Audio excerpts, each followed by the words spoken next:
अंत में मैं बस इतना कहना चाहता हूं कि जो लोग आज मुझ पर आरोप लगा रहे हैं, झूठे आरोप लगा रहे हैं, कि हर झूठ को बेनकाब किया जाएगा और हर सवाल का जवाब दिया जाएगा, क्योंकि मैं घायल हूं, इसीलिए घातक हूं। जय Hind. Welcome back to spike stories. बात करते हैं राघव चड्ढा और आम आदमी पार्टी के कंट्रोवर्सी के बारे में। आम आदमी पार्टी ने राघव चड्ढा को राज्यसभा में डेप्यूटी लीडर की पोस्ट से हटा दिया है और उनकी जगह अशोक मित्तल को लाया गया है। राघव ने तुरंत एक वीडियो जारी करके कहा कि उनकी आवाज दबाने की कोशिश की जा रही है और उन्हें पार्लियामेंट में बोलने का वक्त नहीं दिया जा रहा। तो पहले आप वो वीडियो देखिए, फिर मैं आपको बाकी की न्यूज बताता हूँ। मुझे जब जब पार्लियामेंट में बोलने का मौका मिलता है, मैं जनता के मुद्दे उठाता हूँ और शायद ऐसे टॉपिक्स उठाता हूँ जिसे आमतौर पर संसद में नहीं उठाया जाता है। लेकिन क्या जनता के मुद्दे उठाना, पब्लिक इश्यूज पे बात करना कोई अपराध है? क्या मैंने कोई गुनाह कर दिया, कोई गलती कर दी? Have I done something wrong? ये सवाल आज मैं इसलिए पूछ रहा हूं क्योंकि आम आदमी पार्टी ने राज्यसभा सेक्रेटेरिएट को ये कहा है कि राघव चड्ढा के पार्लियामेंट में बोलने पर रोक लगा दी जाए। जी हां, आम आदमी पार्टी ने पार्लियामेंट को यह सूचित किया है कि राघव चड्ढा को पार्लियामेंट में बोलने का मौका ना दिया जाए। अब भला कोई मेरे बोलने पर रोक क्यों लगाना चाहेगा? मैं तो जब बात करता हूं देश के आम आदमी की बात करता हूं। एयरपोर्ट पर मिल रहे महंगे खाने की बात रखी, जोमैटो ब्लिंकिट के डिलीवरी राइडर्स की प्रॉब्लम रखी, खाने में मिलावट का मुद्दा उठाया, टोल प्लाजा लूट से लेकर बैंक चार्जेस लूट की बात करी, यहां तक कि मिडिल क्लास पे टैक्स के बोझ से लेकर कंटेंट क्रिएटर्स पर स्ट्राइक क्यों करी जाती है, टेलीकॉम कंपनियां कैसे 12 महीने में 13 बार हमसे रिचार्ज कराती हैं, डेटा रोल ओवर नहीं देती हैं, रिचार्ज खत्म होने के बाद इनकमिंग रोक देती है, तमाम इश्यूज मैंने सदन में उठाए। और ये मुद्दे उठाने के बाद देश के आम आदमी का तो फायदा हुआ, लेकिन इससे आम आदमी पार्टी का क्या नुकसान हुआ? भला कोई मुझे बोलने से क्यों रोकना चाहेगा? कोई मेरी आवाज को क्यों बंद करना चाहेगा? खैर, आप लोग मुझे अनलिमिटेड प्यार देते हैं। मैं जब जब आपके मुद्दे उठाता हूं, आप मुझे सपोर्ट करते हैं, मुझे शाबाशी देते हैं, मेरा हौसला बढ़ाते हैं। मैं आपको कहना चाहता हूं थैंक यू। ऐसे ही मेरा हाथ और मेरा साथ थामे रखिएगा, छोड़िएगा मत। मैं आपसे हूं और मैं आपके लिए हूं। और जिन लोगों ने आज पार्लियामेंट में मेरे बोलने का अधिकार मुझसे छीन लिया, मुझे खामोश कर दिया, मैं उन्हें भी कुछ कहना चाहता हूं। मेरी खामोशी को मेरी हार मत समझ लेना। मेरी खामोशी को मेरी हार मत समझ लेना। मैं वो दरिया हूं जो वक्त आने पर सैलाब बनता है। जय हिंद। इसके तुरंत बाद दिल्ली की एक्स सीएम आतिशी ने साफ कहा कि राघव बीजेपी से डर गए हैं और वो जल्द ही पार्टी बदल सकते हैं। सौरभ भारद्वाज का आरोप है कि राघव सीरियस मुद्दों के बजाय समोसा और पिज्जा डिलीवरी जैसे फिजूल टॉपिक्स पर पार्लियामेंट में बोल रहे हैं। पंजाब के सीएम भगवंत मान ने तो उन्हें कॉम्प्रोमाइज तक बोल दिया। तो चलिए दिल्ली की एक्स सीएम आतिशी का वो वीडियो देखते हैं। राघव चड्ढा ने एक स्टेटमेंट रिलीज करी है कि मैं सिर्फ लोगों का मुद्दा उठा रहा था और इसलिए मेरी आवाज को बंद कर दिया गया। आप किस तरीके से रिएक्ट कर रहे हैं? आज हमारा देश एक संकट से गुजर रहा है। लोकतंत्र पर, संविधान पर हमला हो रहा है। हमारी आंखों के सामने वेस्ट बंगाल का इलेक्शन चुराया जा रहा है। गलत तरीके से वोट काटे जा रहे हैं। बीजेपी के कार्यकर्ता गलत तरीके से वोट बनवा रहे हैं। एडमिनिस्ट्रेशन पे कैप्चर हो गया है। दिल्ली में भी यही हुआ था। आज लोकतंत्र पे हमला हो रहा है। पूरा विपक्ष उसके खिलाफ आवाज उठा रहा है। टीएमसी एक इंपीचमेंट मोशन लेके आती है, लेकिन राघव चड्ढा जी उस पर साइन करने से मना कर देते हैं।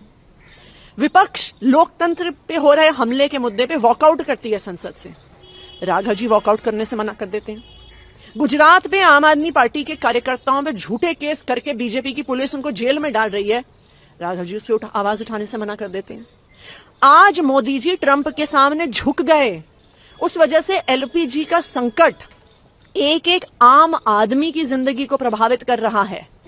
लेकिन जब पार्टी राघव जी को उस पर बोलने को कहती है तो वो मुंह में दही जमा के बैठ जाते हैं। तो ये क्या दिखा रहा है?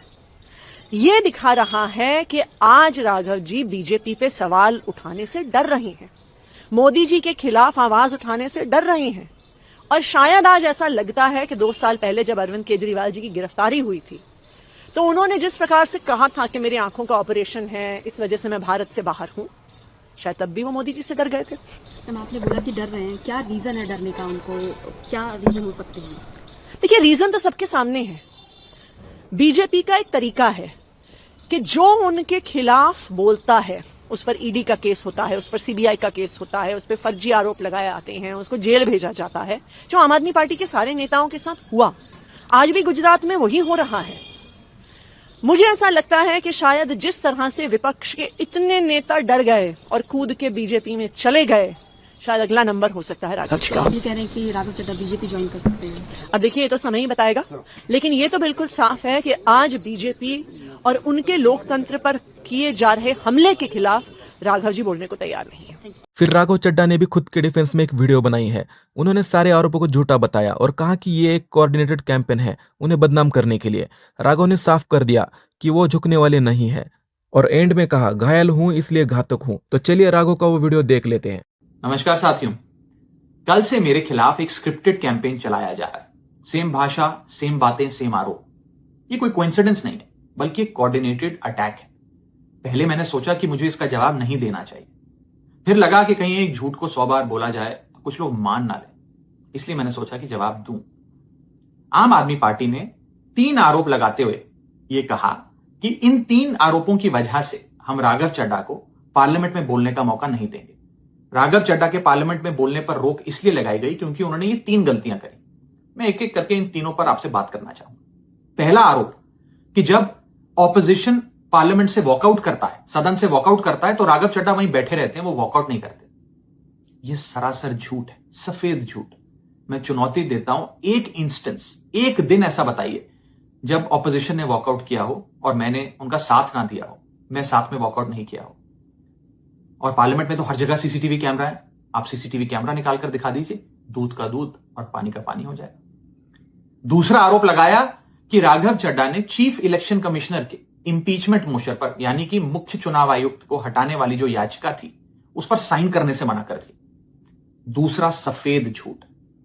ना मुझे आम आदमी पार्टी के किसी भी नेता ने इस मोशन पर साइन करने के लिए कहा, ना औपचारिक तौर पर कहा, ना अनौपचारिक तौर पर कहा। और आम आदमी पार्टी के राज्यसभा में कुल 10 सांसद हैं, जिनमें से 6 या 7 सांसदों ने इस मोशन पर खुद ही साइन नहीं किया। तो भला इसमें मेरी क्या गलती? खाली सारा दोष मुझ पर ही क्यों मढ़ा जा रहा है? और इस मोशन के लिए राज्यसभा में कुल 50 सिग्नेचर चाहिए होते हैं, यानी कि 105 विपक्षी सांसदों में से मात्र 50 सिग्नेचर से ये याचिका पूरी हो जाती। तो इतना शोर क्यों? और तीसरा आरोप जो मुझ पर लगाया गया वो ये था कि राघव चड्ढा डर गए हैं और इसलिए वो बेकार मुद्दे उठाते हैं। पहली बात मैं बता दूं कि मैं पार्लियामेंट में शोर मचाने, चीखने, चिल्लाने, माइक तोड़ने या गाली देने नहीं गया। मैं वहां पर जनता के मुद्दे उठाने गया हूं, लोगों की बात करने गया हूं। और मैंने कौन सा मुद्दा नहीं उठाया?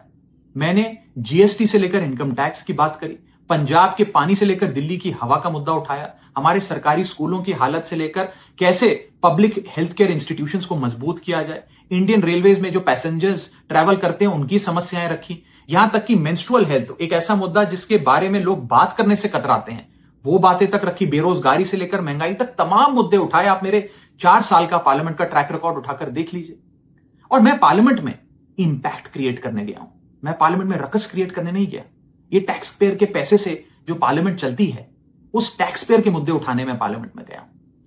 अंत में मैं बस इतना कहना चाहता हूं कि जो लोग आज मुझ पर आरोप लगा रहे हैं, झूठे आरोप लगा रहे हैं कि हर झूठ को बेनकाब किया जाएगा और हर सवाल का जवाब दिया जाएगा, क्योंकि मैं घायल हूं इसीलिए घातक हूं। जय हिंद। तो गाइस आज की वीडियो में बस इतना ही, मिलते हैं नेक्स्ट वीडियो में।